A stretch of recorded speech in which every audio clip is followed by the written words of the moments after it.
back in the samurai time period, Jiu-Jitsu, when it was developed, the samurai warriors had to be able to deal with any kind of situation, whether they had their armor on, whether they had weapons, whether it was on the ground. So they learned striking, takedowns, joint locks, chokes, groundwork, the full gamut of martial arts, of all the different things that somebody could do in combat. It was also very, very important to them to be of noble character and of spirit and honor. So they had people that became incredible warriors, and there's also a component of the honor, the spirit, and who the person was, keeping calm on the battlefield.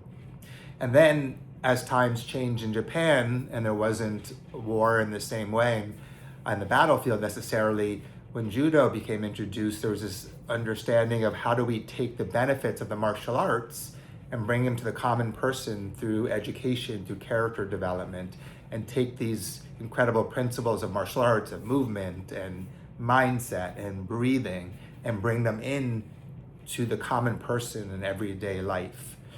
And then a Japanese practitioner went to Brazil and worked with Carlos Gracie, and Carlos and his brother Helio, as many people know, started working with these techniques, and Helio, being smaller, started looking at how can we use leverage and timing, and Judo had this maximum efficiency with minimum effort. And so this blending, if you will, of some Judo and Jiu-Jitsu and timing and leverage, and also adjusting to the size of Helio's body, and came up with this art that was also very much about self-defense, that included everything as well, as far as I know, as far as striking and groundwork and all of that, and probably did some weapon work as well as far as self-defense, but also there was this way of living the Gracie lifestyle. And I think it was a lot too about just being an honorable person and character. And then again, I was not there with them, so I don't know the exact details of the family and all the workings of that, but my understanding, this was a very, very important piece to it as well, of the character of the human being. And then when they brought Brazilian Jiu-Jitsu to America, the UFC, everybody was amazed with the incredible artistry and effectiveness of these techniques. And then again, there's always a benefit to evolution of things. And also there's what is the focus, what is the goal, what is the end result. So in Jiu-Jitsu in Japan, it was this samurai, the samurai spirit. In Judo, maybe it was this person that can be very effective with minimum effort and have great character and bring it into the world. And then when Jiu-Jitsu came to Brazil, maybe it was trying to blend these and bring them together into an art and a lifestyle for the Gracie family in Jiu-Jitsu in Brazil. And then it came to America, and it was being introduced in many ways in the UFC, showing the effectiveness of it. And then it kept evolving with different games within Jiu-Jitsu. And with that, in tournaments, it became more and more complex with incredible sophistication and skill. And then there's also these core fundamentals of Jiu-Jitsu that have always been used, whether it's sport or self-defense. And then in self-defense, there's usually not the complexity of so many different techniques like there is in sport. Like I remember many years ago seeing this video of Hicks and Gracie, many of you may have seen it, and wrestling, like a whole wrestling team or something. And I remember at the time thinking he just did whatever it was, like 3, 4, or 5 moves. And given they didn't know Jiu-Jitsu, they're wrestlers, but still, it showed you that these fundamentals were what he kept going to. It wasn't doing all these fancy moves necessarily. So looking at Jiu-Jitsu today, it can definitely be a lifestyle, a way of life, a way of living and breathing and moving. And I also know for some people, they love Jiu-Jitsu and they just love the fighting, the competition component, and they're incredible practitioners.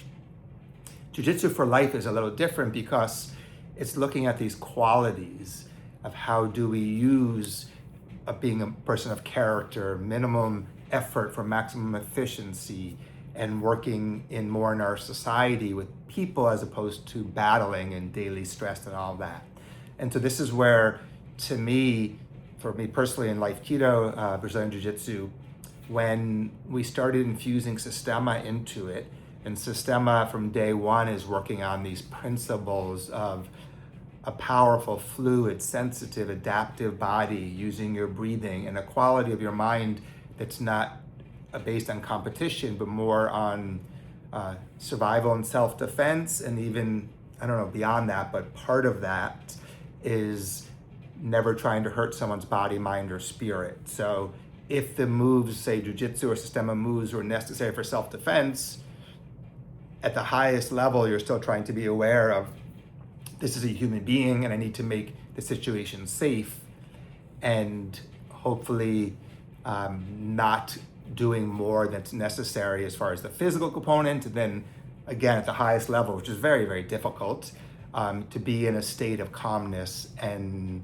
understanding and awareness and inner strength and spirit while we're doing whatever moves somebody may be doing. So the way that we look at Jiu-Jitsu at Life Keto is that it's a phenomenal system. And then within the system, there are many ways of doing, say, the techniques, because there's a lot of Jiu-Jitsu techniques. So what we look at is, how do we infuse this quality of body, breathing, and mindset into all of our Jiu-Jitsu and into our Systema. And then what happens is, because in Systema we're looking at principles and mechanics of movement, the techniques start making even more sense, because you see, like, oh, for example, I'm doing a triangle choke with my legs and the arm of my partner. Oh, I can do the same thing with my arm and my arm. So you start seeing principles of, like, oh, well, the goal is to get this and this, and the technique is to do here and here, and it starts making sense of why the technique was probably reverse engineered from looking at the end result of getting something. And so if you can look at human principles of the healthiest movement and breathing in your mind, and then understand the end result of a technique, then you start understanding the principles along the way of the technique. So you make more sense. Instead of just memorizing step 1, 2, 3, 4, you're looking at what it's the end result and why each step makes sense when you understand the principles. So I love the way that we do Brazilian Jiu-Jitsu with the Systema-Infusion. As always, everyone has to find their own way, what works for them and their lifestyle and their needs. If you're in Austin, Texas, please come down and check out our program, do a free trial class, and just get a sense of the community and the work that we're doing. And wherever you are, if you're doing Jiu-Jitsu, just find a school that matches your culture and your goals, and a community that serves you well.